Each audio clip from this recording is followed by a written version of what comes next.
जय श्री राम दोस्तों, कैसे हो आप सब। आई होप आप सभी अच्छे होंगे, मैं भी अच्छी हूँ। और जैसा कि आप लोगों को पता है कि आज है दूज। और मैं गई थी मेरी नंद के घर। नंद ने बुलाया था और ये हमारी सबसे बड़ी वाली नंद है। तो ये देखिए मेरे हस्बैंड की तिलक किया उन्होंने, आरती की। फिर उन्होंने उनके मतलब मैंने उनके लिए साड़ी ले गई थी, हस्बैंड ने उनको साड़ी नहीं दी। फिर मैंने फाइनल मतलब जब मैंने उनका तिलक किया तब उन्होंने मतलब मैंने उनको साड़ी दी। और फिर ये उनकी बिटिया है और उनका बेटा है। ये घर पे उन्होंने कहा कि मामा जी का किया है तो अब भैया का भी कर दे, तो फिर उन्होंने उनके बेटे का भी करवाया वहाँ पे। ये हमारी सबसे बेस्ट नन है, मतलब बहुत अच्छी हैं। फिर हम लोग घर पे आ गए। दीदी ने मुझे कुछ मिठाइयाँ बनाना बताया था, तो मेरे पास में थोड़ा सा मावा रखा हुआ था। तो फिर मैंने घर आके उन्हीं की तरह से उनके बताए अनुसार ये मिठाई बनाई। मावा की मिठाई बनाई थोड़ी सी। और इसमें काफ़ी टाइम लग गया था। कल पूरा दिन मेरा ये मिठाई बनाने में ही गया इसमें। और जो बेसन की बर्फ़ियाँ बनाई थी मैंने सोचा कि आज दूज है तो फिर भैया आएंगे तो थोड़ा सा कुछ उनको नया खिलाया जाए, क्योंकि ताज़ा बना के मतलब दीपावली का तो सारा पुराना हो चुका है। तो कुछ अलग से और बना लूँ थोड़ा सा उनके लिए। तो इसलिए फिर मैंने ये बनाया। और इसमें काफ़ी वक्त लग गया था मेरा।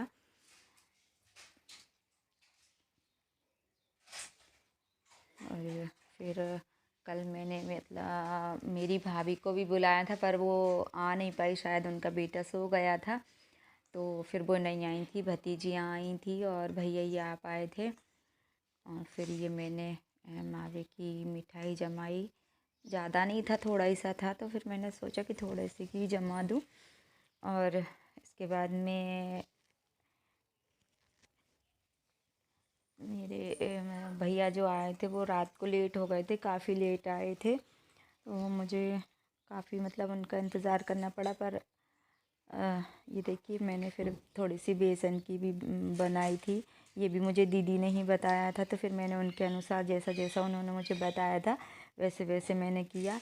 इसमें मैंने बेसन में ना घी डाला था और मोयन तैयार किया था। फिर इस तरह से ये पूड़ियाँ निकाली और फिर इनको पीस लिया था मैंने। कुछ तो हाथ से ही उनको बारीक कर लिया था। फिर जो थोड़ा मोटा बचा था उसको मिक्सी में करके मैंने, और ये देखिए बिल्कुल अच्छा बारीक हो गया था। फिर इसको मैंने काफ़ी देर तक सेका। थोड़ा उसमें खुशबू आने लगी थी। अच्छा थोड़ा दरदरा टाइप में हो गया था। और ये इसकी चाशनी बनाई थी मैंने। 2 तार से भी गाढ़ी होती है ये चाशनी। ये देखिए ये बहुत अच्छे से बन गई थी मेरी चाशनी।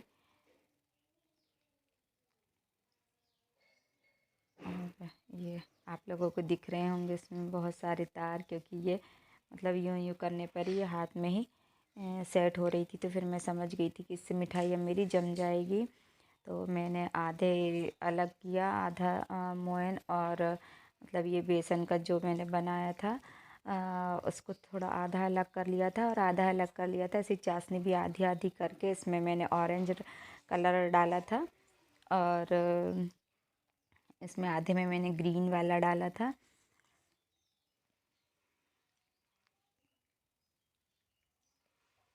पहले मेरा मन था कि आधे आधे अलग अलग, पर ये फिर ज़्यादा मोटा हो जाता है, इसलिए फिर मैंने अलग अलग ही जमाया था। तो ये फाइनली मेरी मिठाई बहुत अच्छे से जम गई थी, सेट हो गई थी। ये देखिए मतलब मैंने इसको जमा के तुरंत ही काट लिया था। और ये आ गई हैं मेरी भतीजियाँ। आज सब लोगों ने बहुत मस्ती की। ये मेरे भैया खाना खा रहे हैं, हस्बैंड और भैया। हमारे यहाँ मतलब ज़मीन पे बिठा कर ही खाना खिलाया जाता है, क्योंकि ये एक परंपरा है, कहना चाहिए। ज़मीन से जुड़ कर ही खाना खाना चाहिए, चाहे हम कितने भी बड़े हो जाएं। और ये मेरी बिटिया की शादी का कुछ थोड़ा सा कैसे चल रही थी उस टाइम पे ये तो भैया देख रहे थे। मैंने ना भैया को तिलक किया। अब मैं तैयार तो नहीं हो पाई थी क्योंकि मेरे पास में इतना टाइम नहीं था और भैया को भी जल्दी से घर जाना था। तो फिर मैं जैसी भी थी उसी तरह से ही मैंने उनका तिलक कर दिया था।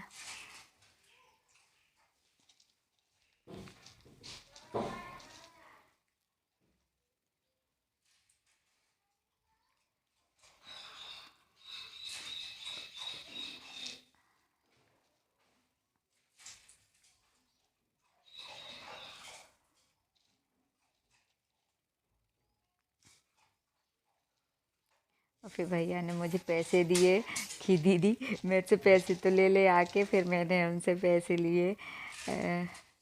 मैंने बोला था ना, मतलब पहले भी मैंने आप एक थोड़ा सा मिनी ब्लॉग डाला था जिसमें मैंने कहा था कि भाई का घर आना ज़रूरी होता है। बहन भैया का इंतज़ार करती है, वो गिफ्ट का इंतज़ार नहीं करती है कि वो आएंगे तो कुछ गिफ्ट लाएंगे मेरे लिए। भैया का इंतज़ार करती है क्योंकि वो बहुत मन से उस दिन खाना वगैरह सब कुछ बनाती है कि मेरे भाई आएंगे तो मैं उनको खाना खिलाऊंगी। तो गिफ्ट से बड़ा भाई का आना होता है। थैंक यू मेरे भैया को। और प्लीज़ मेरे चैनल को सब्सक्राइब करें, लाइक करें, कमेंट करें। Thank you.